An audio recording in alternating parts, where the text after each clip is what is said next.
Parlons à présent de la malédiction familiale. Frère, c'est important. Pour vous qui n'êtes pas encore des chrétiens, vous allez vous retrouver. Pour vous-même qui vous dites encore, vous êtes chrétien, alors que vous avez un pied dedans, parce que je me dis que quand tu es chrétien, alléluia, chrétien né de nouveau, je vous dis, tout ce que je suis en train de dire ne peut pas avoir d'effet sur ta vie parce que tu es né de nouveau en Jésus-Christ de Nazareth. Maintenant, c'est à toi de voir si tu marches selon la parole, comme la parole de Dieu le veut. C'est à toi de voir maintenant si tu ne désobéis pas à la parole de Dieu. Alléluia. Tout le monde peut être hypocrite pour dire, ah, moi je suis chrétien. Mais c'est Dieu seul, vous qui connaissez votre relation avec le Seigneur. Alléluia.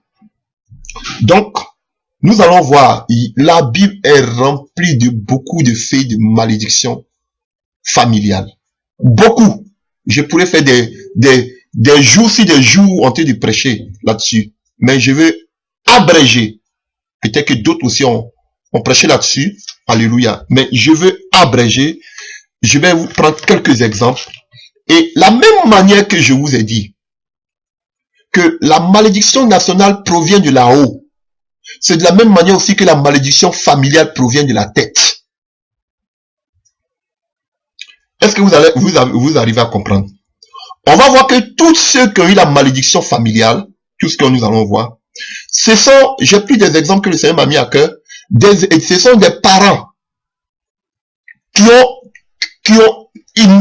ont quitté un point A pour un point B, alléluia, alors que Dieu ne leur avait même pas dit de bouger. Et là, ils sont quittés de la bénédiction pour aller dans la malédiction, et la malédiction s'est répercutée sur toutes les descendances. Ou bien ils ont posé des erreurs que toutes les descendances ont payées. Alléluia. Et ou bien toutes les familles. Alléluia. Et nous avons des exemples. Genèse 4 à partir du verset 9. Alléluia. Genèse 4 à partir du verset 9. Alléluia. On nous parle de Caïn et d'Abel. Alléluia. Genèse 4 à partir du verset 9. Alléluia. À partir du verset 8. Cependant, Caïn adressa la parole à son frère Abel. Mais comme ils étaient dans les champs, Caïn se jeta sur son frère Abel et le tua. L'Éternel dit à Caïn, où est ton frère Abel? Il répondit, je ne sais pas. Suis-je le gardien de mon frère? Et Dieu dit, qu'as-tu fait? La voix du sang de ton frère crie de la terre jusqu'à toi, jusqu'à moi. Maintenant, tu seras maudit de la terre qui a ouvert sa bouche pour recevoir de ta main le sang de ton frère. Quand tu cultiveras le sol, il ne te donnera plus de richesse. Tu seras errant et vagabond sur la terre. Caïn dit à l'Éternel, mon châtiment est trop grand pour être supporté. Voici, tu me chasses aujourd'hui de cette terre. Je serai caché loin de ta face, je serai errant et vagabond sur la terre, et quiconque me trouvera me tuera. L'Éternel lui dit, si quelqu'un tuait Caïn, Caïn sera vengé 7 fois. Et l'Éternel fit connaître à Caïn que quiconque le trouverait ne le tuera point. Puis Caïn s'éloigna de la face de l'Éternel et habita dans la terre du nord à l'orient de Éden. Alléluia. Vous voyez.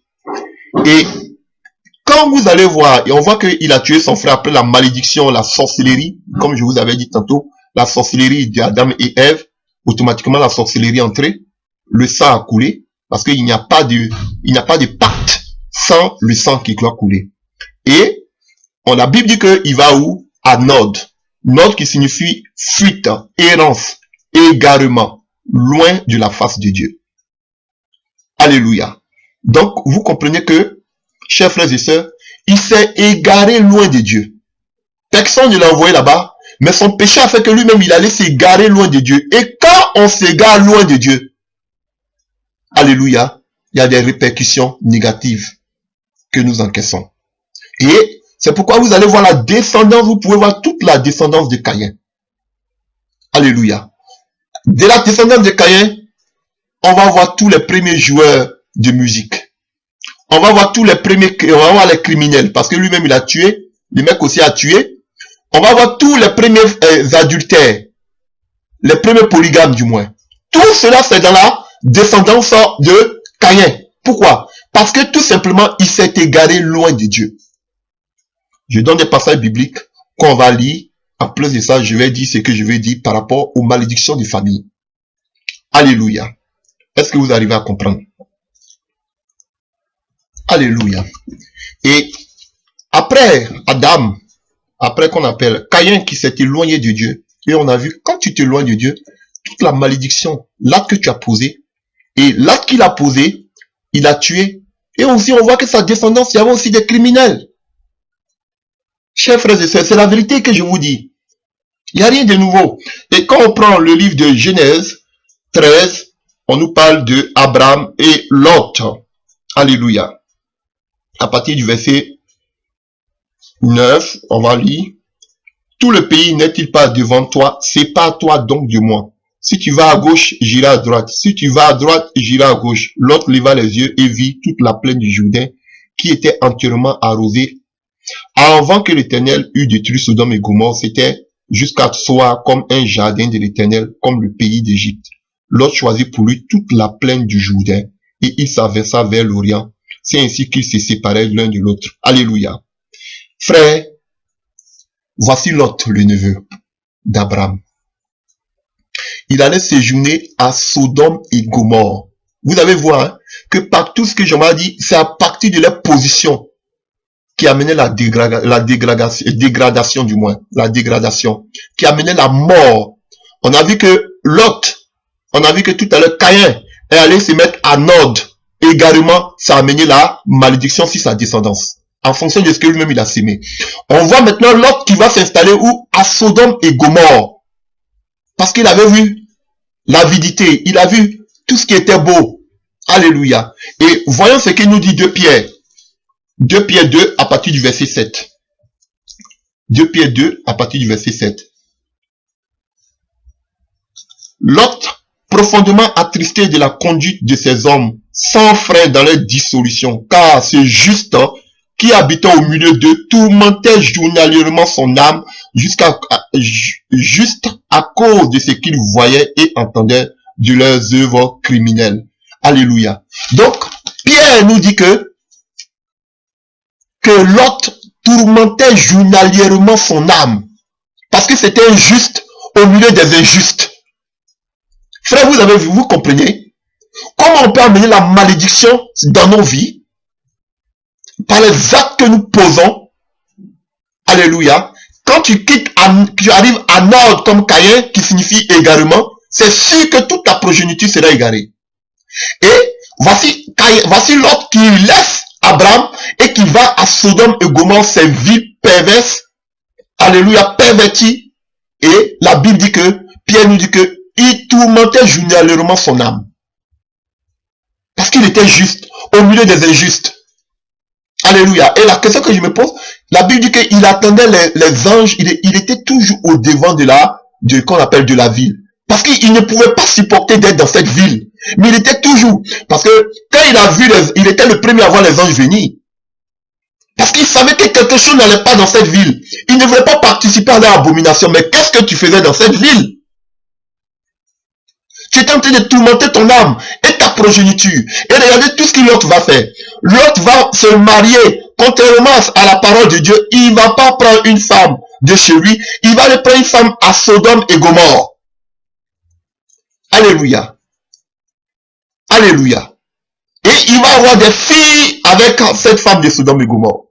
Et quand cette femme, elle était de Sodome et Gomorrhe, lorsque les anges voulaient frapper Sodome et Gomorrhe, elle ne pouvait pas se séparer de sa patrie.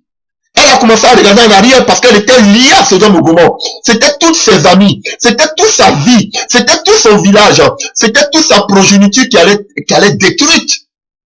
Il fallait qu'elle regarde aussi ce qui allait se passer si sa parenté. Voilà pourquoi elle est devenue statue de sel. Alléluia. Quand nous mettons les pieds quelque part qui ne glorifie pas Dieu, on prend les pots cassés. Frère, où tu mets les pieds? Qu'est-ce que vous avez fait comme œuvre occulte?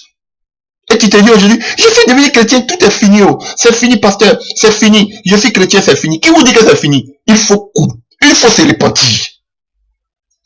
J'arrive, parce Parce que beaucoup pensent que une fois qu'on est sorti de ce genre de choses, c'est fini, je suis chrétien, c'est fini, je suis baptisé, je viens, j'ai ma Bible. Non, tu dois confesser. Tu dois confesser publiquement ce que tu as fait. Alléluia. On ne vous le dit pas. Tu dois confesser. Tu n'as pas venir t'asseoir. Moi, je suis devenu chrétienne, c'est fini. Mon ami, on va le voir tout à l'heure. Ça, c'est ma conclusion. Alléluia.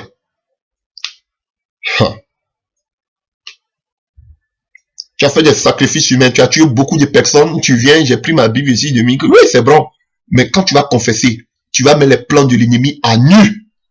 C'est pas venir seulement, hey, je suis devenu chrétien, c'est fini, mon passé, c'est fini, c'est fini. Oui, on sait. Alléluia. Alléluia. Alléluia.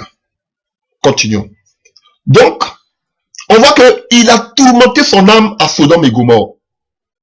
Et non seulement ça, comme c'était une ville de perversité, non seulement on voit que sa femme, alléluia, elle-même, elle est prise par le feu qui tombe du ciel, alléluia, et on voit que, à part sa femme aussi, qu'est-ce qui se passe? Ces filles ont recopié carrément ce qu'elles avaient vu à Sodome et Gomorrhe.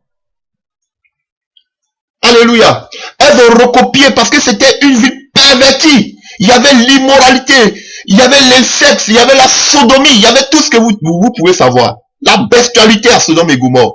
Donc, elles ont recopié, elles n'ont même pas eu peur. Genèse 19. Verset 30. Genèse 19, verset 30. Lot quitta Soar pour la hauteur et se fixa sur la montagne avec ses deux filles, car il craignait de rester à Soar. Il habita dans une caverne, lui et ses deux filles. L'aîné dit à sa plus jeune, notre père est vieux et il n'y a point d'homme dans la contrée pour venir vers nous, selon l'usage de tout le pays, selon l'usage de tous les pays. Viens, faisons boire du vin à notre père et couchons avec lui, afin que nous conservions la race de notre père. Elle fit donc boire du vin à leur père cette nuit-là, et l'aîné alla coucher avec son père, et il ne s'aperçut de rien quand elle se coucha, ni quand elle se leva. Le lendemain matin, l'aîné dit à la plus jeune, voici, j'ai couché la nuit dernière avec mon père. Faisons-lui boire du vin encore cette nuit, et va coucher avec lui, afin que nous conservions la race de notre père. Elle fit boire du vin à leur père encore cette nuit-là, et la cadette alla coucher avec lui, et ne s'aperçut ni quand elle se coucha, ni quand elle se leva. Les deux filles de Lot devinrent enceintes de leur père. L'aînée enfanta un fils qu'elle appela le nom de Moab, c'est le père des Moabites. Jusqu'à ce jour, la plus jeune enfanta aussi un fils qu'elle appela du nom de Ben Amin, c'est-à-dire le père des Ammonites, jusqu'à ce jour. Malédiction. Insectes, elles n'ont même pas eu peur de coucher avec les pères. Où elles avaient appris ça? À Sodome et Gomorrhe. Elles disent qu'on n'a personne ici pour pouvoir nous donner la progéniture. Mais ils savaient qu'Abraham était là. Il n'y a personne, il n'y a aucun homme. Il pouvait retourner chez son oncle Abraham. Là-bas, il n'y avait pas des hommes pour marier ses filles. C'est parce que les filles avaient copié tout ce qu'elles avaient vu à Sodome et Gomorrhe. Et la faute de qui? Du père. Alléluia. Ne vous étonnez pas de ce que vous êtes en train de voir dans la vie de vos enfants. Frère, c'est ce que vous-même vous avez sémé.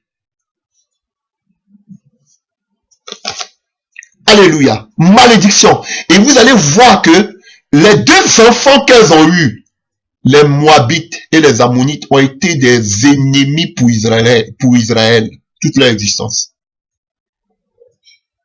C'était des gens qui jetaient leurs enfants même dans le feu. Alléluia. Des sacrifices humains. Tout cela à cause de l'erreur. De qui? De Lot. Alléluia. Ça fait deux. On a vu Caïn qui allait à Nord qui s'est égaré. On voit sa progéniture. On a vu et Lot qui allait aussi à Sodome et Gomorrhe. On a vu aussi sa descendance, comment sa descendance était pervertie. Alléluia. Nous allons continuer. Alléluia. Alléluia. Alléluia. Alléluia. Alléluia. Nous avons une autre histoire dans le livre de Genèse 34. C'est Dina, la fille de Léa, la fille de Jacob. Alléluia. Alléluia. Vous savez, quand Jacob a fini avec son frère, alléluia, on peut le voir en Genèse 33, verset 18. Alléluia. À son retour de Padam Aram, Jacob arriva heureusement à la ville de Sichem dans le pays de Canaan, dont nous avons parlé. Et il campa devant la ville et il acheta la portion du camp où il avait dressé sa tente des fils d'Amor, père de Sichem, pour 100 Kessita, et là il éleva un autel qu'il appela El Eloé Israël. Alléluia. Ça veut dire le Dieu d'Israël. Frère, voici une histoire.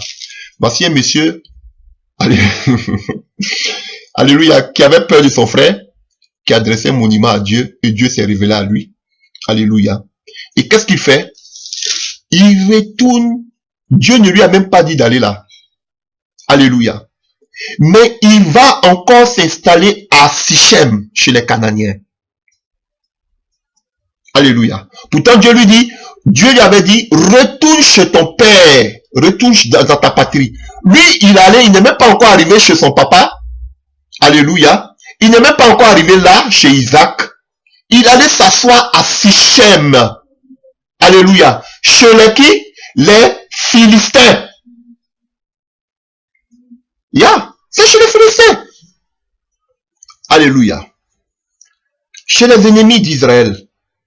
Chez les Cananéens, du moins pas les Philistins. Chez les Cananéens, il va s'installer là-bas. Alléluia. Il va s'installer là-bas. Et là où il allait s'installer, là où Dieu lui a même pas dit d'aller s'installer, c'est là qu'il va s'installer. Et qu'est-ce qui se passe? Ils ont violé sa fille. Alléluia. On a vu que sa fille a été déshonorée. Alléluia. Parce que qui lui a dit d'aller là-bas? Dieu ne lui a pas dit. Dieu lui a dit retourne chez ton père. Lui, il s'est installé là, à Sichem. Alléluia. Et là, sa fille a été déshonorée. Vous pouvez lire cette histoire. Et qu'est-ce qui se passe? Et en plus de cela, ses enfants, alléluia, on dit le monsieur voulait marier la fille, Amor voulait marier qu'on appelle Dina. Ils ont demandé, bon, si vous voulez marier notre soeur, soyez circoncis vous tous. Et pendant que les gens étaient circoncis, dans la douleur de la circoncision, ils sont venus tuer tous ces hommes-là. Donc, ils se sont rendus odieux aux yeux de ces hommes. Ils ont tué tous ces hommes. Alléluia. La faute de qui? La faute de Jacob. Pourquoi? Parce qu'il est venu se mettre là où Dieu ne l'a pas envoyé. Et sa fille était déshonorée et ses enfants ont commis des crimes. Alléluia. Et qu'est-ce que le Seigneur dit au chapitre 35? Alléluia. Après cette situation, voici ce que Dieu lui dit. Dieu dit à Jacob, lève-toi, monte à Bethel de Merzi, et tu dresseras un autel à Dieu qui t'est apparu lorsque tu fuyais Ésaü ton frère. Jacob dit à sa maison et à tous ceux qui étaient avec lui, ôtez les dieux étrangers qui sont au milieu de vous, purifiez-vous et changez de vêtements, nous nous lèverons et nous monterons à Bethel. Là, je dresserai un autel au Dieu qui m'a exaucé dans le jour de ma détresse et qui a été avec moi pendant le voyage que j'ai fait. Alléluia. Il donna à Jacob tous les dieux qui étaient entre leurs mains et les anneaux qui étaient à leurs oreilles. Jacob les enfouit sur le Tibérinthe qui est près de Sichem. Ensuite, il partit. La terreur de Dieu se répandit sur les villes qui les entouraient. Vous comprenez? Donc, dans ce pays-là, là où il allait s'installer, les gens ont commencé à prendre les coutumes jusqu'à ils avaient des fétiches sur eux. Tout cela à cause de qui? À cause de Jacob qui est venu s'installer dans cette ville où Dieu ne l'avait pas appelé. Où tu mènes ta famille, frère, sache que ce que tu as été de poser comme acte va se répercuter sur ta famille. Je te dis la vérité. Tu te dis que c'est une petite chose, hein, je vais m'en sortir. Mais là que tu as été de poser, c'est toute ta famille qui va prendre les pots cassés. Alléluia. Et c'est la même chose.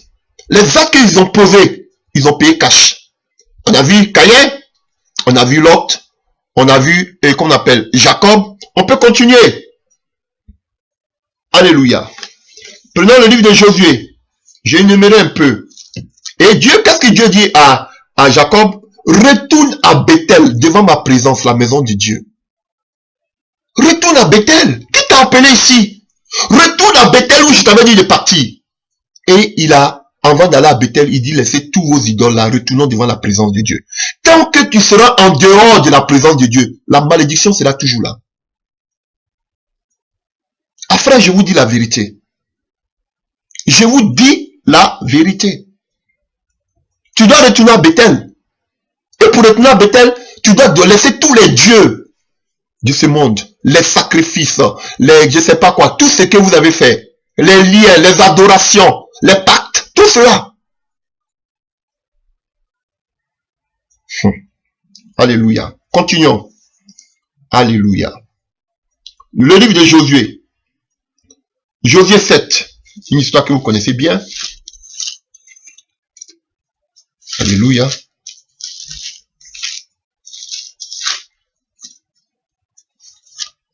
Le livre de Josué 7.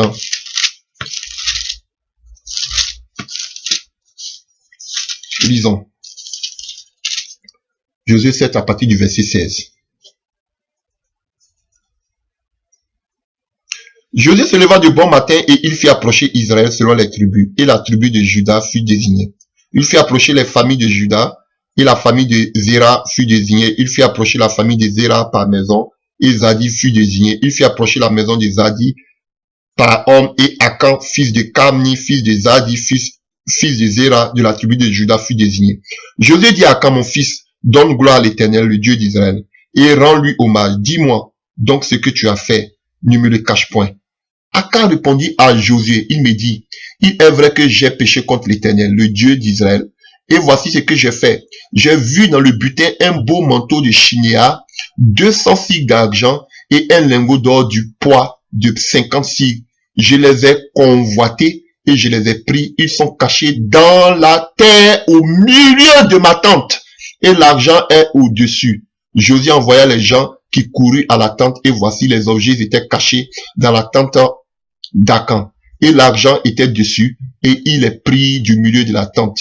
Les approcha à Josué et à tous les enfants d'Israël. Ils les déposèrent devant l'Éternel. Josué et tout Israël avec lui prit Akan, fils d'Ezra, l'argent, le manteau, ses bœufs, ses ânes, ses brebis, sa tente et tout ce qui lui appartient.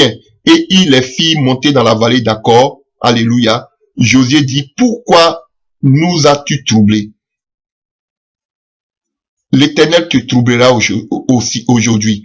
Et tout Israël le lapida. On les brûla au feu, on les lapida, et l'on éleva sur Akan un grand monceau de pierre qui subsiste encore aujourd'hui. Et l'Éternel revient de son ardeur, de sa colère. C'est à cause de cet événement qu'on a donné jusqu'à ce jour ce lieu le nom de vallée d'Akor.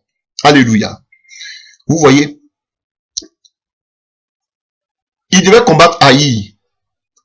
Alléluia. Et à cause, et pendant qu'ils sont allés combattre, ils ont dit, mais je n'ai même pas gêné toute l'armée parce que Haï était une petite ville. Mais ça a été une des plus grandes défaites. À cause de quoi? À cause du péché d'une seule personne. Alléluia. Qui est Akan. Et vous avez vu, il a convoité, il a pris de l'argent, les manteaux. Alléluia. Et il allait le cacher où? Au milieu de sa tente. Dans sa maison. La malédiction est arrivée dans sa maison. Tout ce qu'il avait volé, il a vu le mettre au milieu de sa maison. Donc ça veut dire que toute sa maison était coupable, complice. Et à cause de l'acte qu'il a posé, toute sa maison a été quoi? Frappée, ils ont été brûlés. Le péché du père, c'est le péché du fils, des enfants. Alléluia. Est-ce que vous arrivez à comprendre? Pourquoi? Parce qu'il allait à Haï pour aller prendre cela pour amener. Jusqu'au milieu de sa maison. Frère, je prends des exemples pour vous expliquer beaucoup de choses. Alléluia. Il a amené le trouble dans sa famille. Alléluia. Oh, alléluia. Prenons encore 2 ou 3 exemples, frère. Et voici l'histoire qui me donne des palpitations. Alléluia. Dans le livre des Juges, que nous allons lire, Juges 8, à partir du verset 29 à 31. Juges 8, à partir du verset 29 à 31. Jéroubal, fils de Joas, ça veut dire que Gédéon s'en retourna et demeura dans sa maison. Gédéon eut 70 fils issus de lui, car il eut plusieurs femmes. Sa concubine qui était à Sichem lui enfanta aussi un fils, à qui l'on donna le nom d'Abimelech.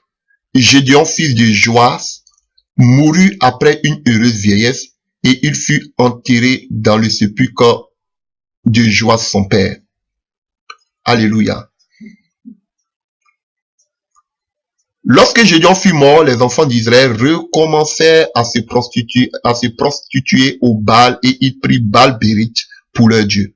Les enfants d'Israël ne se souviennent point de l'Éternel leur Dieu, qui les avait délivrés de la main de tous les ennemis et qui les entourait. Et il n'eut point d'attachement dans la maison de Jéroubal, de Gédéon, après tout le bien qu'avait fait Israël. Alléluia. Non, frère, je vous explique l'histoire. C'est Gédéon, alléluia, qui était un juge en Israël. La Bible nous dit que, à sa mort, dans sa vie, il avait 70 enfants, avec ses différentes femmes. Alléluia. Il avait plusieurs femmes. Mais il avait une concubine, alléluia, qui était à Sichem. Vous avez vu tantôt, je vous avais dit que Sichem, c'était les Philistins. Alléluia. Qui était à Sichem, cette même ville. Et à Sichem, il y avait, vous savez que on parle il avait une concubine avec qui il a eu un enfant qu'on appelait Abimelech. Alléluia. Et Abimelech, frère, déjà, c'était le roi des Philistins. On peut le voir si vous voulez, hein, on peut le lire. Vous allez le voir. Au temps d'Abraham, alléluia, au temps d'Abraham déjà, il y avait Abimelech. Et au temps de Isaac, voyons Genèse 20, rapidement. Genèse 20, à partir du verset 1 à 2. Abraham partit de là pour la contrée du Midi, et il s'établit entre Kadès et Chou, et il fit un séjour à Kédar. Abraham disait de Sarah, sa femme, c'est ma sœur. Abimelech, roi de Guéra, fit enlever Sarah. Vous voyez, donc on y dit ici que Abimelech était le roi de Guéra. Et quand on prend Genèse 26, on prend Genèse 26, alléluia, à partir du verset 8, alléluia, alléluia. Comme on parle des choses ici de Rebecca et la même chose qu'Abraham a fait, c'est la même chose que son fils Isaac a fait. Alléluia. Lorsque les gens du lieu faisaient des questions sur sa femme, il disait c'est ma sœur, car il craignait en disant ma femme que les gens du lieu ne la tuassent parce que Rebecca était belle de figure. Comme son séjour se prolongeait, il arriva qu'Abimelech, roi des Philistins, regarda par la fenêtre, vit Isaac qui plaisantait avec Rebecca, sa femme. Vous voyez? Donc, Abimelech était roi des Philistins. Si je ne sais pas si c'est le même roi, mais ça ne doit pas être le même roi que le roi qui était au temps d'Abraham. C'était le nom qu'on donnait à tous les rois, comme on donnait aussi au pharaon. Alléluia. Mais, de la même manière qu'Abraham a menti pour dire que c'est ma sœur, alléluia, c'est de la même manière que aussi Isaac a menti que c'est ma sœur. Et quand vous prenez Genèse 20, j'ai omis ça, j'ai sauté. Vous voyez que Abimelech voulait coucher avec Sarah, la femme d'Abraham. Et qu'est-ce qui se passe dans le livre de Genèse 20? On voit que à cause du péché d'Abimelech, Abimelech même a dit au Seigneur, quand le Seigneur lui donne une vision, il a dit, je ne savais pas que c'était sa femme, il m'a dit c'est ma sœur. Et le Seigneur lui dit, il est prophète dans le livre de Genèse 20, va pour qu'il puisse prier pour toi. Et à cause d'Abimelech, Dieu avait frappé toute sa maison de stérilité. Frère, vous voyez, à cause du péché d'Abimelech, vous pouvez le lire, hein? Excusez-moi si je reviens un peu. Si je reviens un peu. Alléluia. Genèse 20 à partir du verset 17, Abraham pria Dieu et Dieu guérit Abimelech, sa femme et ses servantes, et elle put enfanter car l'Éternel avait frappé de stérilité toute la maison d'Abimelech à cause de Sarah, femme d'Abraham. Vous voyez, à cause de ce que Abimelech voulait coucher avec Sarah, la femme de Abraham, Dieu a frappé toute la maison de stérilité. Frère, comment un homme peut envoyer même la stérilité dans sa maison, dans sa famille? Comment nos parents ont fait des œuvres occultes et qui agissent aujourd'hui sur nous? Je vous montre ces exemples pour vous montrer que ça existait aussi dans la Bible. Alléluia. Donc revenons à notre thème. Revenons à Gédéon. Donc vous voyez, c'était pour vous montrer qu'Abimelech était effectivement le roi des Philistins. Donc, et on nous dit que à Sichem, il avait une concubine. Alléluia. Avec toutes ces femmes que Gédéon avait, mais quand même Gédéon allait avoir une concubine. Alléluia. À Sichem. Et à Sichem, il a eu un enfant qui s'appelait Abimelech. Alléluia. Et le nom Abimelech veut dire mon père est roi. Alléluia. Mon père est roi. Alors que, souvenez-vous que tout le peuple d'Israël, dans le livre de Juges 8, à partir du verset 22 à 23, on dit, Juges 8, à partir du 22, les hommes d'Israël disent à Gédéon, domine sur nous, et toi, et ton fils, et tes fils, et les fils de tes fils, car tu nous as délivrés de la main de Madian. Gédéon leur dit, je ne dominerai point sur vous, et mes fils ne domineront point sur vous. C'est l'Éternel qui dominera sur vous. Voici ce que Gédéon a répondu au peuple d'Israël quand le peuple d'Israël voulait l'établir comme roi. Mais son fils illégitime, qu'il a eu en dehors du mariage, alléluia, voulait avoir la royauté. Parce que son nom qui porte Abimelech, c'est le nom que portaient tous les rois des Philistins. Le nom Abimelech signifie mon père le roi. Donc son nom agissait sur lui. Il voulait forcément, alléluia, la malédiction par les noms. On va arriver à ça. Il voulait forcément être un roi. Et qu'est-ce qu'il va faire? Alléluia. Et l'erreur que l'autre n'a pas pu faire. Et qu'on appelle, l'erreur que, comment il s'appelle, Gédéon n'a pas pu faire. Il ne s'est pas comporté comme Abraham. Alléluia. Alléluia. Il ne s'est pas comporté comme Abraham. Qu'est-ce qu'il a fait? Il a laissé son fils illégitime vivre avec les enfants légitimes. Alors que qu'est-ce que Dieu et Abraham a fait? Abraham n'a pas laissé tous les enfants de ses concubines qu'il avait avec Ketura et consorts vivre avec qu'on appelle Isaac. Il a donné des dons aux enfants de ses concubines, mais il a donné tout son héritage à qui? À Isaac. Et il a mené tous les enfants de ses concubines loin d'Isaac. Mais lui, il a laissé ses enfants, son enfant illégitime, Abimelech, au milieu de ses enfants. Et qu'est-ce qu'Abimelech va faire? Alléluia. Oh, il va commettre la chose la plus odieuse. Au chapitre 9, il va aller vers les frères de sa mère, c'est-à-dire à Sichem. Et il dit, je suis l'os de vos os. Juge 9, vous pouvez lire. Je suis le sang de votre sang. Alléluia. Vaut mieux que moi je vous domine, je vous dirige, que les 70 enfants de mon papa vous dirigent. Alléluia.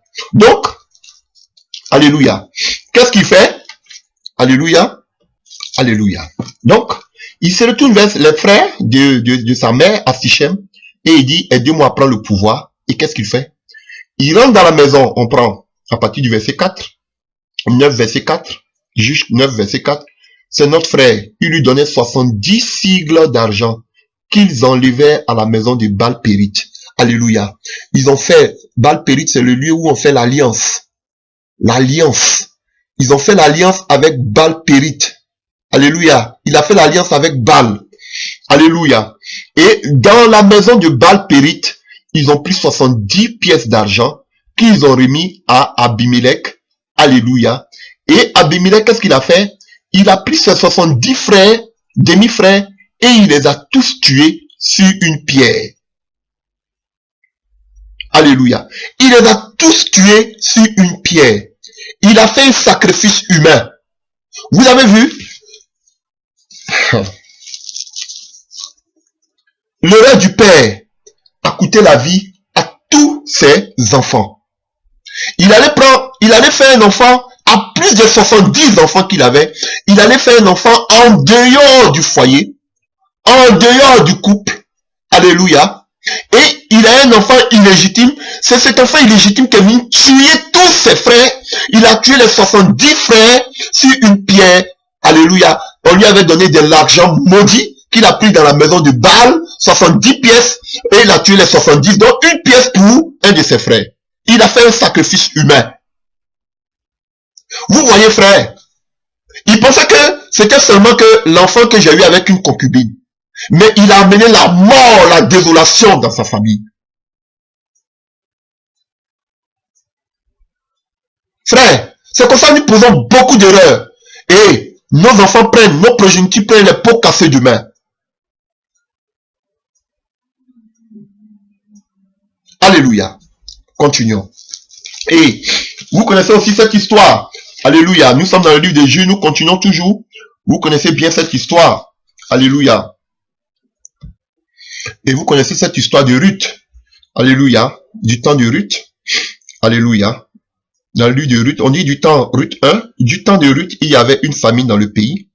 Un homme de Bethléem de Juda partit avec sa femme et ses 2 fils pour faire un séjour dans le pays de Moab.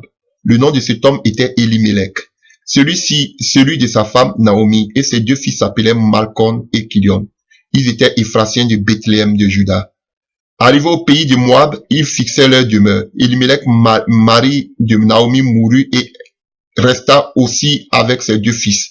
Il prit des femmes moabites, dont l'une se nommait Orpa et l'autre Ruth, et ils habitaient là environ 10 ans. Malcolm et Kilion moururent aussi, tous les deux, et Naomi resta privée de ses 2 fils et de son mari. Vous voyez?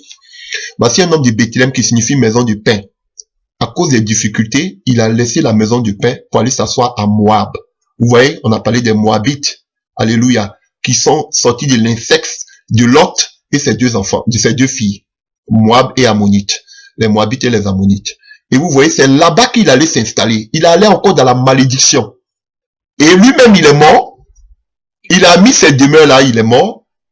Parce qu'il est quitté de la maison de pain pour aller s'installer dans un autre lieu maudit. Et lui-même, il est mort. Et ses enfants ont marié des femmes, ce qui ne se faisait pas en Israël. Et ses enfants devaient marier des Israélites. Ses enfants ont marié des femmes du Moab, des Moabites. Et ces 2 enfants, même eux-mêmes aussi, ils sont morts. Parce que Malion et Kilion signifient maladie et malédiction. Attention au nom. On va venir à ça. Au nom que vous donnez.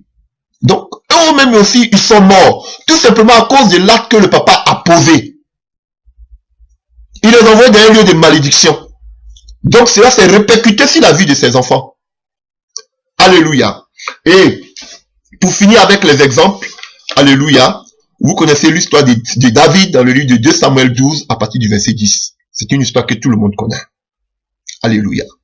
On a vu que David, alléluia, pendant que son peuple était à Rama en train de combattre, lui il est resté là, dans son temple, en train de contempler la grandeur, la gloire de son temple, de son palais. Et pendant qu'il était là, il n'était pas au combat, il était dans la distraction. Il a commencé, la sirène des eaux a frappé. Il a commencé à voir Bathsheba qui se baignait. Il est tombé amoureux d'elle, il a couché avec elle. Alléluia, elle est tombée enceinte. Et pour ne pas que il ait fumé, il fallait qu'il se débarrasse d'elle, qu'on appelle, de l'enfant. Donc, il a amené le papa, comme le papa ne voulait pas le coucher avec la femme, avoir des rapports intimes avec sa femme, donc il a préféré tuer Uri. Alléluia. Et on voit que Dieu envoie Nathan pour lui dire, pour lui donner une énigme, pour lui parler. Et il lui dit, vous pouvez lire ça dans le livre de 2 Samuel 10, 2 Samuel 12 à partir du verset 10. Et nous allons voir que là, il va lui dire que ce que tu as fait, ce n'est pas bon. Tu pouvais avoir toutes les femmes du monde. Si ça ne suffisait pas, mais je pouvais augmenter. Tu as eu même les femmes encore même de Saül, tout. Tu as eu, mais pourquoi tu allais prendre la femme de quelqu'un d'autre en tuant son mari? Pour cela, l'épée va jamais s'éloigner de ta maison. Vous voyez? L'incexe, j'ai dit l'incexe, c'est le pornoïa que David a commis en prenant la femme d'autrui. Alléluia. Ça a amené la mort dans toute sa famille. Ça a amené la déchéance dans toute sa famille. Non seulement, au verset 15, si vous le lisez, alléluia, de 2 Samuel 12, l'enfant même est mort. Et David même était en train de prier et jeûner pour ne pas que l'enfant meure. Frère, le péché, la malédiction, c'est pas prière, c'est pas jeûne qui va enlever la malédiction. C'est pas prière puis jeûne, c'est la repentance. Et bien vrai qu'il s'est repenti et s'est confessé aussi, dire ce que tu as fait. Alléluia. Et bien vraiment qu'il s'est repenti, il a jeûné, il a prié pour ne pas que Dieu frappe. Dieu a frappé l'enfant. L'enfant est mort. L'enfant est mort. Frère, il faut confesser ce que vous avez fait. Je vous dis la vérité. C'est trop facile de dire, je suis venu là, oui, c'est fini, c'est fini. Non, mon ami. Voilà pourquoi. Vous êtes assis sur vos problèmes. Vous êtes assis sur tout ce que vous avez fait de mauvais. Mais je ne vois pas, ma vie n'avance pas. Ma vie est bloquée, je suis aveugle. Frère, sors du village. Alléluia. Donc, on voit ici la mort de l'enfant. Alléluia. Et David, bien vrai qu'au verset 16, il a prié, il a jeûné, mais le décret de Dieu était déjà arrêté. Et rien ne pouvait. C'est pas baptême, c'est pas jeûne, c'est pas prière. On vous dit que quand tu jeûnes, quand tu es baptisé, c'est fini. Frère, on a vu les gens qui sont baptisés, on a fait la délivrance. Ils sont baptisés, mais ils ont des démons graves. Donc arrêtez de nous distraire. Alléluia. C'est ceux qui sont baptisés là même, qui sont en train de tomber en longueur de journée. Vous les voyez en train de tomber matin, midi, soir. Pourtant ils sont baptisés, ce sont qui sont en train de nettoyer la salle. Matin, midi, soir. Donc arrêtez de nous distraire. Alléluia. Donc, alléluia, continuons. Vous voulez vraiment être délivré, il faut la confession, il faut la repentance. Alléluia. La confession, il faut confesser, il faut dire ce que vous avez fait. Alléluia. C'est pas seulement venir dire, je vous dis la vérité. À partir d'aujourd'hui, ça c'est fini. Je ne sais pas où Dieu va m'envoyer. Mais je ne suis plus la personne maintenant. Dieu me parle de quelqu'un qui fait les œuvres. Publiquement je le dis. C'est avant que je voulais, j'ai dit non, je ne veux pas que les gens sachent ça, je vais me mettre un peu caché, c'est-à-dire, frère, maintenant là, je suis devenu sauvage. Je vous dis la vérité. Je ne cache plus les œuvres occultes. Dieu me révèle que tu fais les œuvres occultes, tu n'es pas vu, je te dévoile publiquement. Et ça, c'est comme ça, maintenant, on va le faire. Je vous le dis. Publiquement. C'est plus dit que non. Ah, parce que Dieu nous révèle ici, hein. Comment beaucoup de personnes là, Dieu nous révèle leur vie, on leur parle, mais ils ont honte de s'élever parce qu'il y a beaucoup de personnes, et puis après ils viennent nous voir à côté pour nous dire, ah c'est de moi que vous avez parlé, mais comme il y avait des gens là, je ne veux pas m'élever. Dieu nous révèle tout ici déjà. Mais maintenant là, je vous dis, gare à un à qui Dieu va me parler, je lui donne la révélation, et puis il ne se lève pas, après il va venir me trouver à côté, je ne le reçois pas. C'est la Bible que je prêche. Je vous le dis. Parce que je sais où ce que Dieu va faire là. Tout ça là, Dieu nous révèle ça ici. Dieu me montre des choses. Frère, même si tu allais coucher un mari de quelqu'un hier nuit, je dis ça publiquement. Je n'ai plus de tempérance. C'est fini ça. C'est fini. Que Dieu me soutienne. Tu as tué quelqu'un hier nuit, tu viens, Dieu me parle, devant tout le monde, je dis, toi, tu as tué quelqu'un hier nuit, lève-toi. Je ne cache plus. Parce qu'avant, j'étais tout tolérant. Non, je ne veux pas que les gens soient au courant, c'est sa vie privée, c'est ceci, c'est cela. Et vous demeurez encore dedans. Parce que je voulais faire par l'amour. Maintenant, je suis devenu sauvage. Dieu me révèle la vie de quelqu'un, je dis automatiquement, publiquement, devant tout le monde, tu te lèves pas, tu ne viens plus me trouver. Moi, je ne prends pas honte de Dieu. Je vais dire la vérité. Et je connais ma relation avec le Seigneur. Alléluia. Même faut être femme de président, faut être femme de choses. Dieu me révèle ta vie publiquement, je le dis. Non, ne venez ne cherchez même pas à me voir même. Avec ça, je vous dis la vérité. Alléluia.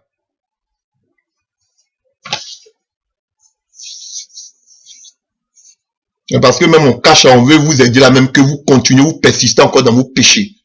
Alléluia. Si vous voulez délivrer les œuvres occultes, on n'a pas honte. Vous devez mettre la honte sur Satan. Mais vous ne voulez pas. Parce que non, ils vont parler de... Non, mais mon frère. Alléluia. Donc, alléluia, nous continuons. Donc, malgré que David a prié, mais Dieu a frappé l'enfant. Alléluia. David avait tout caché. Il pensait que personne ne savait, mais Dieu le voyait. Et Dieu a révélé ça à Nathan. Alléluia. Donc si tu as tué comme Nathan, comme David, frère, faut le dire. Si tu as fait des sacrifices humains, il faut le dire. La sorcellerie, regardez beaucoup de personnes qui abandonnent la sorcellerie. Est-ce que le fait de faire la sorcellerie, c'est un crime? Frère, qui est né chrétien? Personne n'est né chrétien. Nous tous, on a fait des erreurs, des bêtises dans le passé. Alors, pourquoi cacher les choses occultes? À moins que toi, tu ne veux pas en laisser. Frère, ma soeur. Alléluia. Maintenant, on va vous dévoiler publiquement. Je vous dis la vérité. Bande de Maplis. Alléluia. Et à cause du péché qu'on appelle de David, la mort est arrivée dans sa famille. L'inceste. Alléluia. Alléluia. Déjà a commencé. On voit qu'au chapitre 13, à partir du verset 11 à 15, Amon coucha avec sa demi-sœur, la sœur d'Absalom. Alléluia. Il a couché avec sa sœur. Alléluia. Je vous le dis. On parle de David, on parle de Salomon. Ah, Salomon avait 1000 femmes.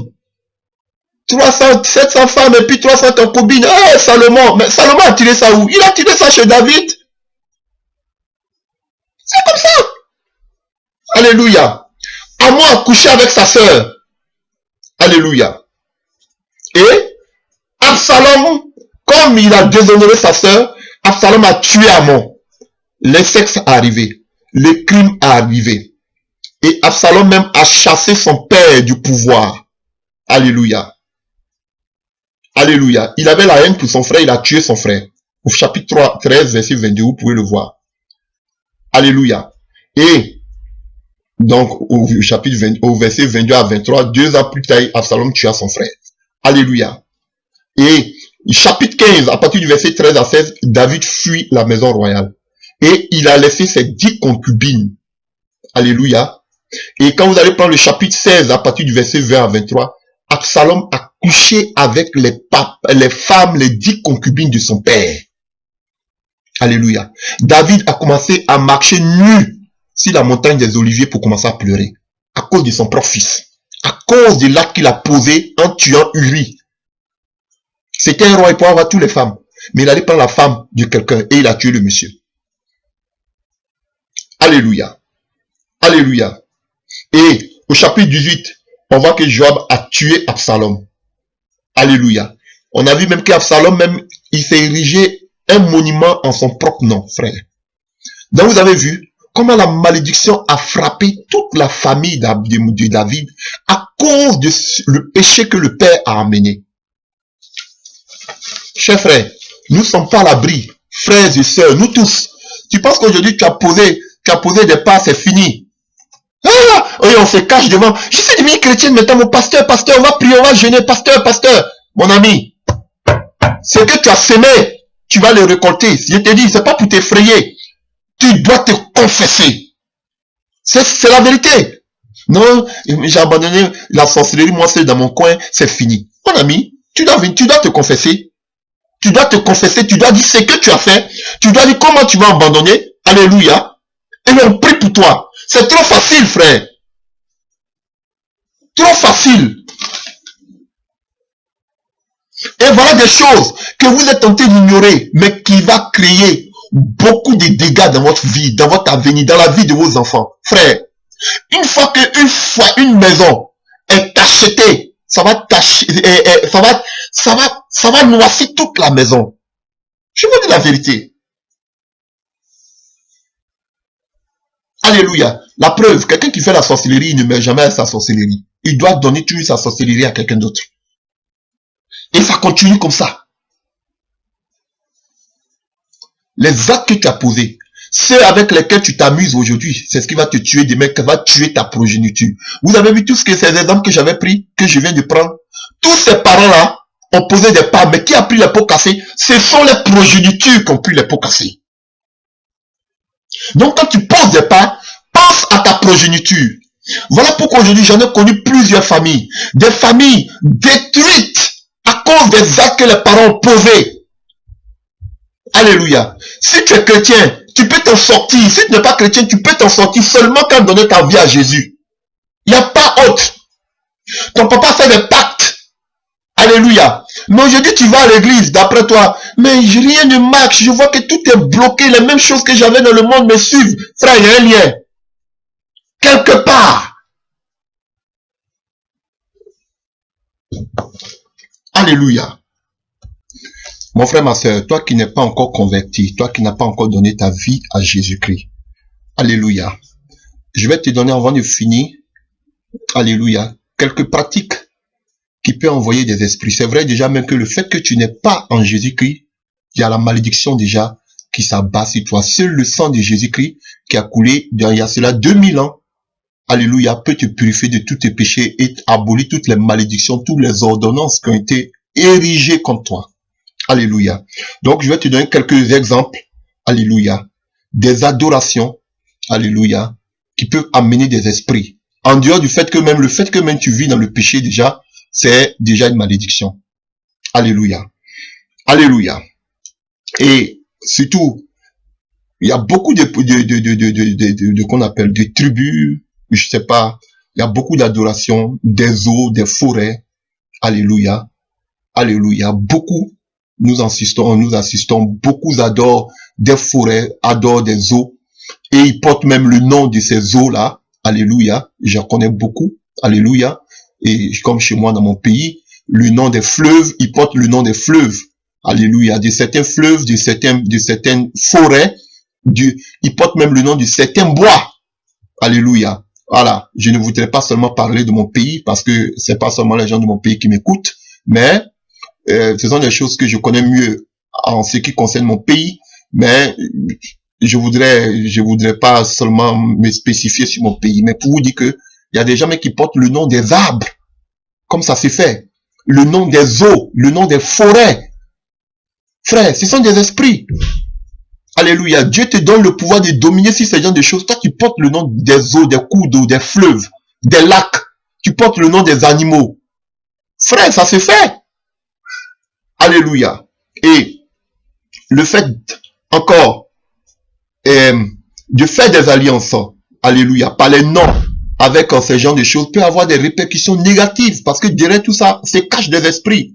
N'oublions pas que lorsque Satan fut précipité du ciel dans le livre de Apocalypse 12, il est descendu avec un tiers des anges, d'autres sont tombés dans les forêts, d'autres sont tombés dans les eaux. Alléluia. Et dans tout cela, il y a des esprits. Alléluia. Alléluia. Voilà. Donc, quelqu'un qui se rend chez des charlatans, beaucoup de femmes qui ont des rapports sexuels avec des serviteurs du diable, tels que des charlatans, des féticheurs, pour avoir des enfants, pour avoir qu'on appelle des biens. Frère, tout ça, ce sont des esprits. Et souvent, vous ne comprenez pas, mais qu'est-ce que je fais? Pourquoi ma vie ne marche pas? Alléluia. Des sacrifices humains. Alléluia. Alléluia. Alléluia. La sexualité. Tu couches avec n'importe quelle personne. Ça amène aussi des esprits, des sirènes, des mamiwata, des sirènes, des rondes, des côtes. Alléluia. Alléluia. Il y a la parole aussi des parents sur ta vie. Les paroles, les paroles. Alléluia. On a vu comment Noé a maudit son fils. Alléluia. Et les paroles de malédiction qui sortent de votre bouche. Moi-même là, je suis trop bête. Tu es trop bête, tu vas jamais réussir.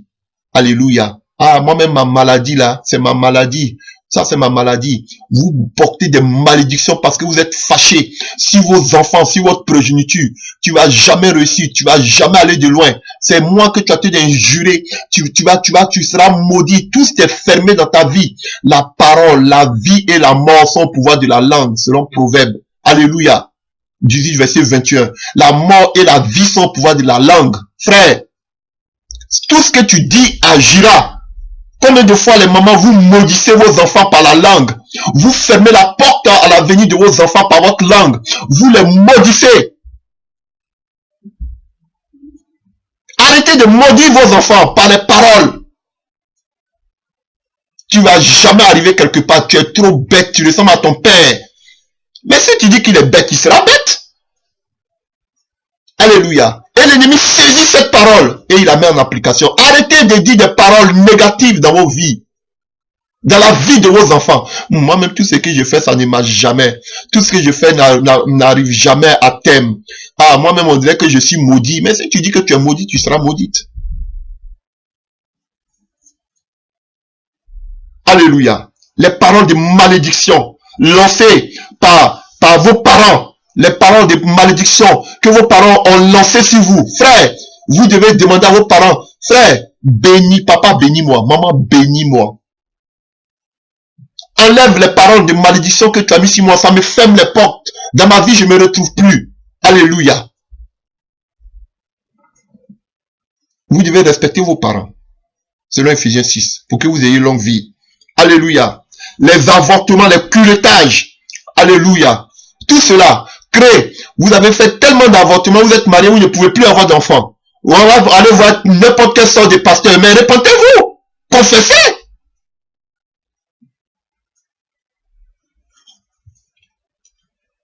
Alléluia. Vous avez des noms traditionnels. Des noms traditionnels. On a vu tout à l'heure, Elimelech a donné Malcolm et Kilion, qui signifie malédiction, qui signifie qu'on appelle maladie. Quel nom vous êtes tenté de donner à vos enfants? Des noms bizarres, des noms qui amènent la maladie, la poisse sur les vies. Non, c'est le nom de le nom que je t'ai donné, c'est le nom de mon grand-père ou même le nom de ma grand-mère. On donne même le nom des morts.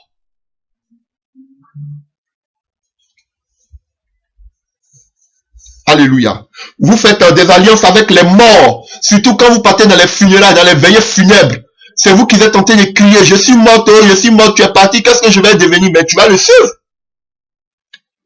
Alléluia. Dans les veillées funèbres, ça se fait beaucoup en Afrique. Vous devez donner des pagnes pour qu'on mette dans le tombeau pour accompagner le mort ou la personne qui est morte. Tout ça là, ce sont des liens que vous êtes tenté de créer dans vos vies. Alléluia. Le veuvage, on va vous couper les cheveux. Tout ça, ce n'est pas biblique. C'est démoniaque. Alléluia. Et vous devez, pour aller au cimetière, pour amener le mort à sa dernière demeure, où il y a l'eau, lorsque vous revenez du cimetière, vous devez laver vos mains dans de l'eau, vous tous. Mais tout ça là, ce sont des liens que vous êtes en train de prendre. Alléluia. Ou bien je dois donner des habits, ou bien un pain pour que j'en puisse le mettre dans le cercueil. Tout ça, c'est diabolique. Vous vous demandez d'où arrive tout cela?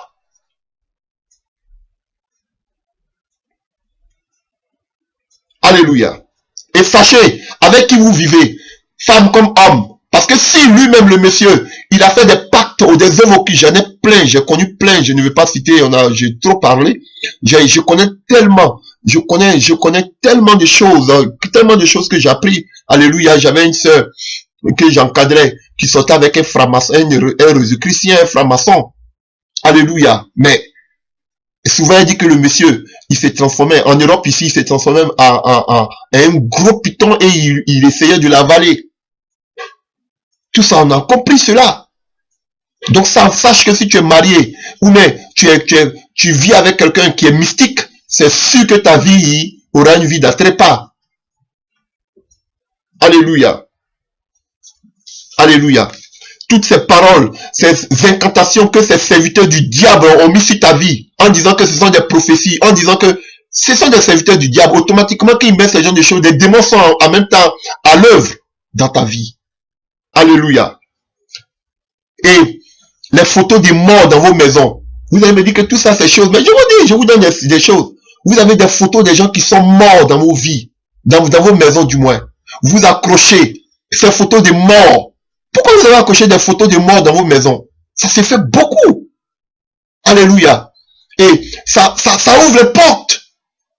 Et vous rendez compte que ce monsieur ou même cette personne, pendant que vous dormez, vient vous rendre visite ou bien vient vous parler la nuit. Vous allez vous dire que c'est cette personne-là, c'est mon parent qui est venu me parler, il est mort, mais qui est venu me parler. Alléluia. Ce n'est pas lui, c'est un démon qui vient vous parler.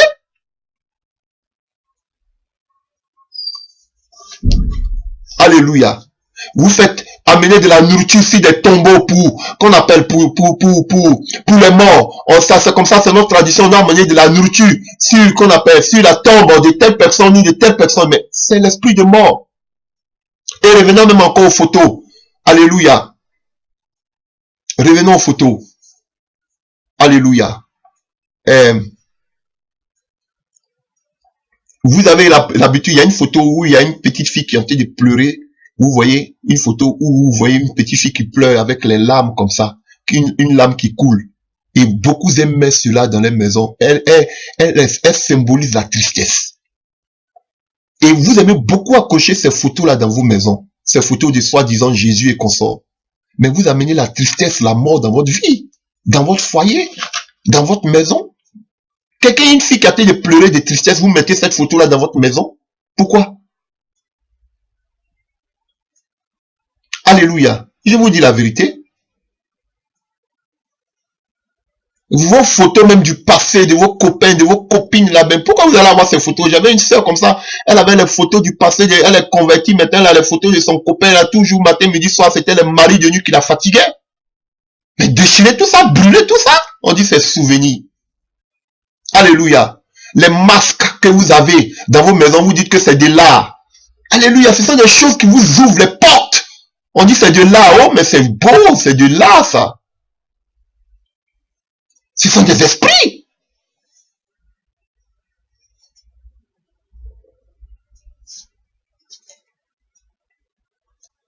Il y a des familles où vous allez arriver. Toute la famille, le papa et la maman avaient mari de nuit, la fille a mari de nuit, tout le monde a mari de nuit. Ou bien il y a des familles où tout le monde, oh le papa est mort de crise cardiaque, l'enfant est mort de crise cardiaque, le grand-père est mort de crise cardiaque. Il y a des familles où le grand-père est mort de cancer, le père est mort de cancer, le fils aussi va mourir de cancer. Mais c'est quoi? Il y a des familles où la grand-mère ne s'est pas mariée, elle s'est mariée, elle s'est divorcée, la mère s'est mariée, elle a divorcé, moi aussi je me suis marié, j'ai divorcé. Frère, où il y a des foyers, il y a des familles où tout le monde meurt par l'accident, ou bien il y a des familles où à une période de l'année, une personne doit mourir. Frère, mais c'est donc des malédictions. Quand vous voyez ce genre de choses, sachez qu'il y a une malédiction quelque part. Alléluia. Vous avez des totems. Paul dit on doit manger de tout ce qui se vend sur le marché, sans motif de conscience. Tu es chrétien, tu as totem. Même l'éléphant, je mange, mais je ne sais pas où je vais trouver. Je mange tout. Peut-être maintenant, si je dis je ne mange pas, c'est que je n'aime pas. Alléluia. Alléluia. Alléluia. Je n'arrive pas à avoir un enfant, je vais aller avoir des rapports sexuels avec un serviteur du diable. Mais tu n'auras jamais, si peut-être l'enfant, mais c'est un démon qui va sortir. Alléluia. Ou on fait des choses occultes pour pouvoir être brillant à l'école, pour avoir des études, pour avoir des bons postes. Frère, mais ce sont des choses qui vont toujours revenir dans le mauvais sens. Alléluia. Les liens de sang, tels que j'ai parlé déjà de l'excision. Et jeunes gens que vous êtes, beaucoup le faisaient quand on était encore plus jeunes. Tu fais comment on appelle, des packs de sang, peut-être avec ta copine ou même ton copain. Ah, on doit demeurer ensemble pour la vie. Mais si elle, là, avec qui tu as fait le pacte de sang, le diable aussi voit. Dès que la personne tombe, toi aussi tu tombes. Parce qu'il y a un pacte de sang qui est là. Il y a des liens. Alléluia. Tu es chrétien, tu es chrétienne, mais tu pratiques encore les fêtes traditionnelles, mystiques. Alléluia. Des fêtes de vaudou. Alléluia. Et on dit que c'est la tradition. La tradition est satanique. La tradition est satanique. Alléluia. Tu fais des fêtes traditionnelles, des fêtes de génération. Pourtant, tu dis que tu es chrétien. Frère, attention, la sorcellerie. Alléluia. Les pactes que les parents ont fait. Alléluia. Avec les eaux, et ils ont pris le nom de toute la famille. Alléluia. Et donc, dites à vos parents, quand ils font leurs sacrifices, ou bien ils font leurs libations, ou bien qu'ils enlèvent vos noms dedans, parce que vous n'êtes plus dedans. Alléluia. Parce que quand les parents le font, d'autres le font sciemment, mais d'autres le font inconsciemment. Ils veulent le bien de leurs enfants. Dites-leur qu'à partir d'aujourd'hui, ne mettez plus mon nom dans vos choses. Je suis chrétien né de nouveau. Alléluia. Alléluia.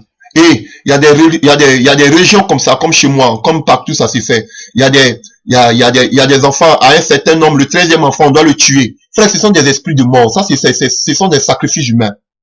Alléluia. Cet enfant ne porte pas chance, on doit le tuer. Frère, c'est la malédiction que vous êtes en train d'envoyer. Alléluia. La malédiction qu'ils sont en train d'envoyer.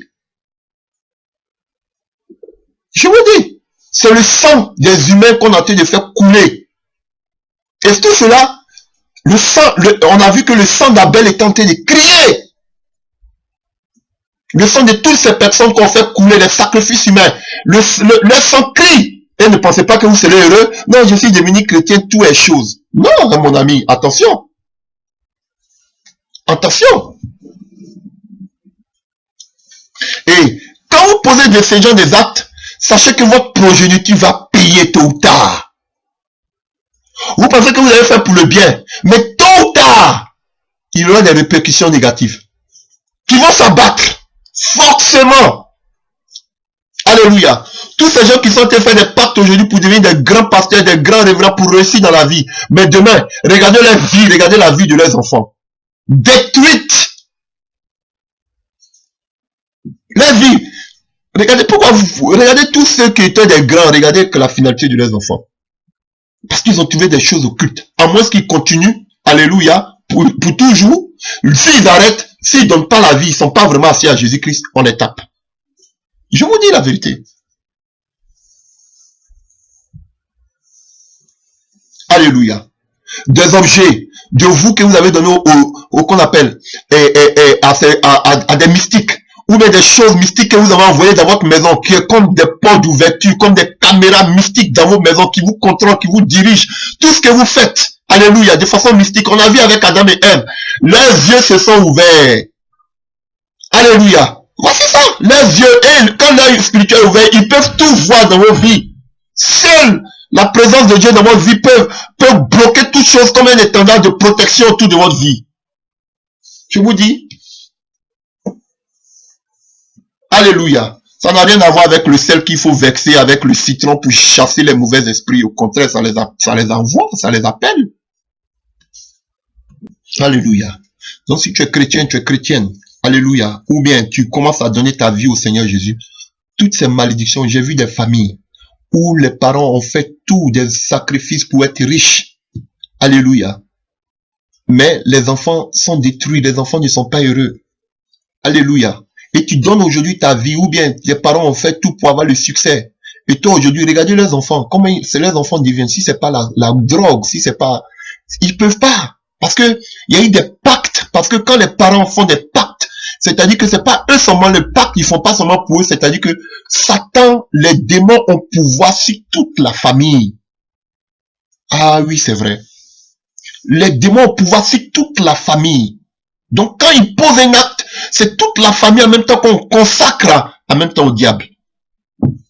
Donc voilà pourquoi vous voyez leur vie, c'est un désordre total. Donc si tu sais des choses, des pratiques que ta famille vous avez commis des actes là, commence à te repentir, commence à confesser, commence à sortir de là. Même si tu ne peux pas publiquement le faire, cherche à voir quelqu'un qui peut t'aider spirituellement dans la prière. S'il n'y a que seulement que le nom de Jésus, personne ne peut t'aider. Aucun mystique, ils vont t'emmener en bateau. Le seul nom qui peut te faire sortir de cette situation, c'est le nom puissant de Jésus-Christ de Nazareth. C'est vrai, on le dit, on va le dire haut et fort, on va parler, on va vous dénoncer publiquement, mais le problème aussi, on connaît aussi l'intimité. On sait que si quelqu'un vient parler de son problème, on ne va pas comme ça aussi l'exposer. Alléluia. Mais c'est important que tu saches ces genres de choses. Tu te demandes, vous voyez toujours les sorciers, mais vous ne voyez jamais ce que vous-même vous avez posé. Vous ne voyez même pas les actes que vos parents aussi ont posés. Mais vous voyez tout. Ce sont les sorciers, ce sont les jaloux, ce sont eux qui font cela. Mais vous-même, ce que vous avez posé dans votre famille, vous ne voyez pas. Comme acte. Alléluia. Alléluia. Tu es chrétien, tu as les maris de nuit. Tout le monde a des maris de nuit dans votre famille. Nous, c'est nous là, c'est normal, hein. C'est normal. Nous là, on adore ça. Vous adorez les maris de nuit. Et vous amenez même la nourriture, même ça c'est pour mon mari de nuit. Alléluia. J'en ai tellement fait des délivrances. Ils vous donnent toute la gloire, mais vous ne pouvez jamais vous marier. Et dit, oh, elles sont pleines dedans, ces femmes. Elles réussissent partout qu'elles passent, en guillemets. Partout qu'elles passent, les portes sont ouvertes, mais elles peuvent jamais avoir de relation sincère avec un homme. Parce qu'il y a des maris de nuit, on les a consacrés à des hommes, à des esprits, des maris de nuit, des ténèbres, des démons. Voici des liens. Ce n'est pas aller voir un charlatan pour chasser cela. C'est le nom seulement de Jésus qui peut chasser. Donc ta vie à Jésus. Alléluia. Si tes parents ont tué des gens, frère, pour des sacrifices, il faut savoir qu'aussi tout cela, ça bat aussi sur la famille. Alléluia. Parce que le sang crie. Alléluia. Alléluia. Donc, que ce soit la magie, que ce soit ceux qui, alléluia, tous ceux qui font je ne sais pas, plein de choses qui se font, que ce soit le fait qu'on lise dans votre main, le fait qu'on appelle la divination, alléluia, tous ces genres de choses-là, ce sont des choses mystiques qui envoient des esprits, des démons. Alléluia. Donc, c'est quelques exemples que je voulais donner pour vous fortifier. Donc, chers frères et sœurs, soyez fortifiés. Alléluia. Avant de passer à la conclusion, je voudrais que vous-même vous asseyez et vous voyez dans votre vie ce qui ne va pas. Pourquoi votre vie est comme ça? Alléluia. Il y a des œuvres occultes et vous devez prier vraiment sérieusement. Alléluia. Et que nous dit Romains 10 à partir du verset 10? Alléluia. Romains 10 verset 10 nous dit, alléluia, que car c'est en croyant du cœur qu'on parvient à la justice et c'est en confessant de la bouche qu'on parvient au salut, selon que l'Écriture le dit, quiconque croit en lui ne sera point confus. Nous devons confesser. Alléluia. Et nous prenons Acte 19 à partir du verset 18. Alléluia. Alléluia.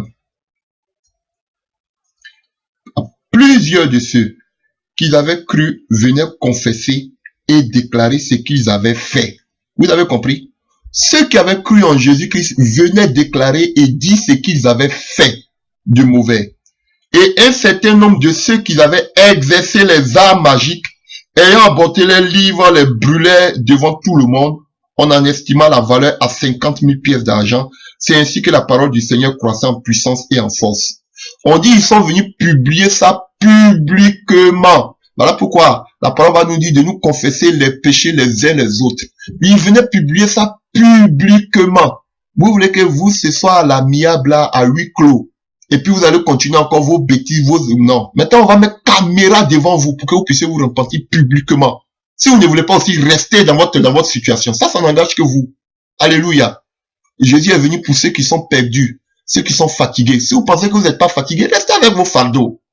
Alléluia. Mais Jésus vous aime. Alléluia.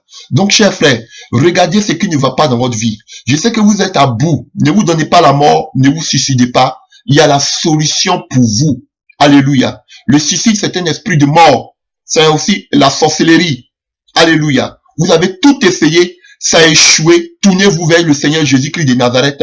C'est lui qui a porté toutes nos malédictions au poteau de la croix. Il n'y a aucune solution que le Seigneur ne peut abolir dans notre vie. Chers frères et sœurs.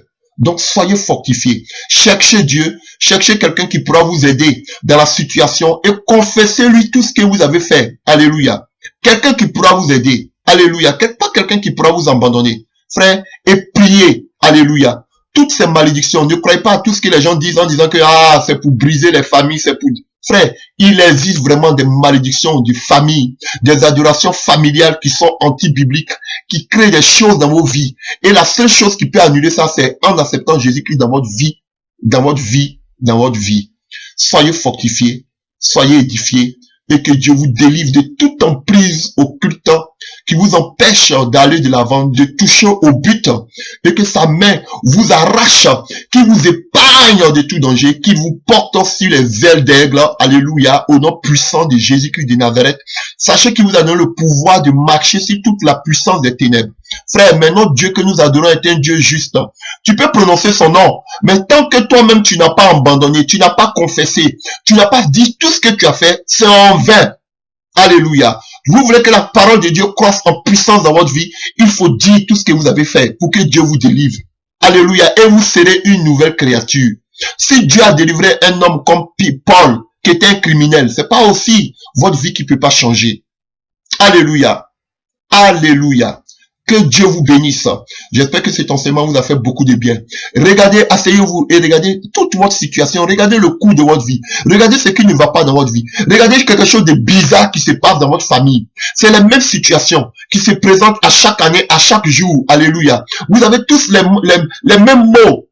Qu'est-ce qui ne va pas? J'ai connu des familles où des personnes disent, ils sont intelligents, tous intelligents. Celui qui n'a rien dans cette famille, il a au moins un bac plus 3, il a au moins un master. Mais il n'arrive pas à gagner du travail. Pourquoi? Parce qu'il y a eu des pactes dans cette famille pour qu'ils puissent être intelligents à l'école. Mais la conséquence, c'est qu'ils ne devaient jamais réussir d'avoir un bon boulot. Pourtant, ils te passent le bac à une seule fois. Une seule fois, ils frappent le bac. Ils sont intelligents, mais à la finalité, ils tombent, ils sont toujours en train de qu'on appelle vagabonder avec des diplômes. Alléluia. C'est la malédiction familiale. Alléluia. Est-ce que vous avez compris? Des gens qui font des enfants par-ci, par-là, mais ils n'arrivent même pas à reconnaître des enfants. Ils n'arrivent même pas à tirer les deux bouts pour s'occuper des enfants. Une malédiction, ils font des enfants avec des femmes différentes, mais ils ne peuvent jamais être stables dans un foyer. Voici la malédiction. Alléluia. Tu es obligé de chanter, d'aller voir un féticheur pour que tu puisses avoir un mari qui va te marier. Frère, demain, cet homme-là va te laisser parce que, alléluia, tu as mal démarré. Alléluia. Tu es obligé toujours de l'envoûter, par la nourriture, de l'envoûter par je sais pas par quoi. Alléluia. Pour qu'il reste toujours avec toi. Le jour que tu ne le fais pas, il va regarder ailleurs. Tu n'es pas fatigué de cette souffrance. Il n'y a que Jésus-Christ de Nazareth. Il n'y a que Jésus-Christ de Nazareth. Alléluia. Alléluia. Que Dieu vous fortifie. Alléluia. Vous-même, vous pouvez augmenter la liste. Mais regardez, asseyez-vous. Regardez dans la vie de vos frères. Regardez dans votre vie. La maladie qui sévit dans votre famille. La même maladie qui vous frappe tous les jours. Les mêmes mots que vous avez. Regardez. Que Dieu vous fortifie. Et que Dieu vous délivre de toute emprise occulte dans le nom puissant de Jésus-Christ de Nazareth. Alléluia. Soyez bénis et fortifiés au nom de Jésus-Christ. Amen.